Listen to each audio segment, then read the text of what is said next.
নির্বাচন কমিশন এবং বিএনপি এখন বাংলাদেশের নির্বাচন মার্কেটে হট টপিক।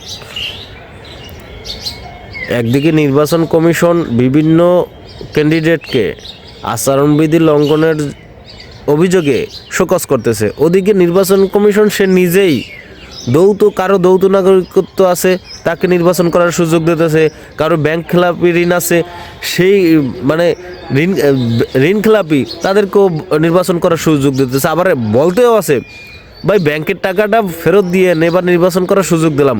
ভাই এই নির্বাচন করার সুযোগ কি তোমার বিধানে দেওয়ার নিয়ম আছে?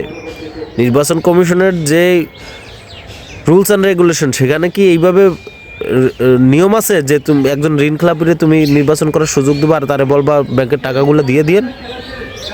নাকি ওইটা বিএনপির নেতা দেখে তুমি দিয়ে দিয়েছো? আসলাম চৌধুরীর মতো এখন গডফাদারকে তুমি ভয় পাইয়া তারপর তারে নির্বাচন করার সুযোগ দিতেছো। আর ওদিকে বিএনপি কী করছে জানেন? ছাত্রদলকে নির্বাচন কমিশনের সামনে বসাই দিয়েছে। কোনো প্রার্থীর বিএনপির যদি প্রার্থীতা যদি বাতিল হয় তাহলে ছাত্রদল তো জায়গা আছেই। মানে ওই যে শাহবাগী কথা মনে আছে? কাদের মোল্লা যেই 2 আঙ্গুল জায়গায় ছিল, তারপর শাহবাগে ওই ইমরানের সরকার গাঁজাখোরগুলারে বসাইয়া তারপর ফাঁসি রায় দেওয়াইছে কোর্টে দিয়া, মনে নাই? সেই পথে বিএনপি এখন যাইতেছে। বিএনপি এখন খুবই খারাপ আচরণ করতেছে এবং স্বৈরাচার আওয়ামী লীগ যেটা শিখাই গেছে তারা সেই পথে আগাইতেছে। ভাই তোরা এটা আওয়ামী লীগের সাথে কর, এটা তোরা আওয়ামী লীগের সাথে কর, এদেশের মানুষের সাথে করিস না। মানুষের সাথে করলে সমস্যায় পড়বি।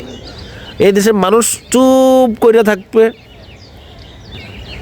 ঠিক আছে? জেনজিরা চুপ করে ছিল না, কিন্তু কয়দিন ঘাড়া কিন্তু দেশে আওয়ামী লীগ তো কোথায় জানি গেছে, কোথায় গেছে তো জানো।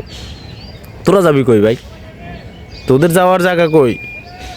আচরণ ভালো কর, সাবধানে কথাবার্তা সাবধানে, আচরণগুলো সাবধানে করো।